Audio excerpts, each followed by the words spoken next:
Hey guys, what is going on? It's me, Box12 here, and welcome back to another Realm of the Mad God item discussion video. Since we've already covered the Reikatana, why don't we cover the other UT Ninja event white, the Kageboshi. Before anything else, gotta say, beautiful sprite, looks very nice. One of the only stars to adopt that double-sided blade, the purple was a good color choice, and definitely has that UT look. Originally, this used to drop within the mountain temple itself, but has since been moved to the Jade and Garnet statue event gods. And well, like Reikatana, you don't see many people getting too excited about it. And as I've said many times in the past now, for event whites that are generally some of the rarest items in the game, what we have here doesn't exactly cut it. I honestly feel like they should have kept this as a mountain temple white, and then made something completely original for the statues. Maybe in a future update, but for now, this is the reality of it, so let's see what kind of item we're dealing with. Kageboshi, UT Star, gives you 2 defense and 5 vitality. When compared to the T6 Doom Circle, we would normally be getting 20 HP and MP, and 9 vitality. So it's an inferior vitality bonus right off the bat. Granted, Kageboshi came out way before the T6 items got reworked. All the more reason for an update though, right? But bonus stats aren't everything, let's take a look at the rest. You still get speedy upon holding down the ability, an 80 MP cost as opposed to 90, a much lower damage range at about half of Doom Circle, 1 less projectile speed, and almost half the range. So that's a considerable amount of nerfs. So what do we get in exchange for all that? Drumroll, please.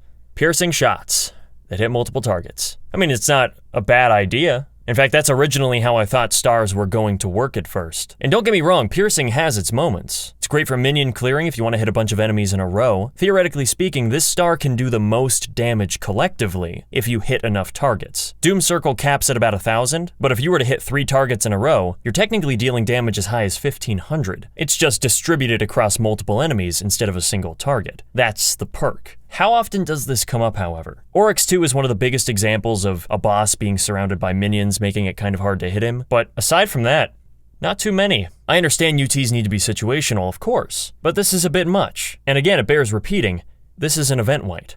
We kind of need a little more here. So I have a couple of adjustment proposals. First of all, we're gonna buff up that 2 defense to 5, evening it out to a nice 5 def, 5 vit. MP cost is fine. You can raise or lower it depending on how good these changes are. Damage can remain the same as well. Speed and range is fine, and we'll keep the piercing. What we'll do to improve this, however, is make it a triple shot. Kind of like how the old bows behaved. It'll fan out in front of you. So much like Demon Blade or Pixie Sword, these shots are inferior to the tier 6 individually, but if you're able to sit directly on top of an enemy, you'll actually be able to do more, anywhere from 12 to 1,500, which is even more than the new tier 7 Dynastic Star from Oryx 3. That's quite an edge to have. But it's hard to hit. This would also help a lot more with mob and minion clearing. Because let me ask you, what's the biggest purpose for having a piercing weapon? To hit more than one thing at the same time. And since you're almost never going to fight 2 bosses simultaneously, piercing is near exclusively used for minions. And on average, minions are smaller, more agile, weaker, but harder to hit. So having more projectiles like this will make it a better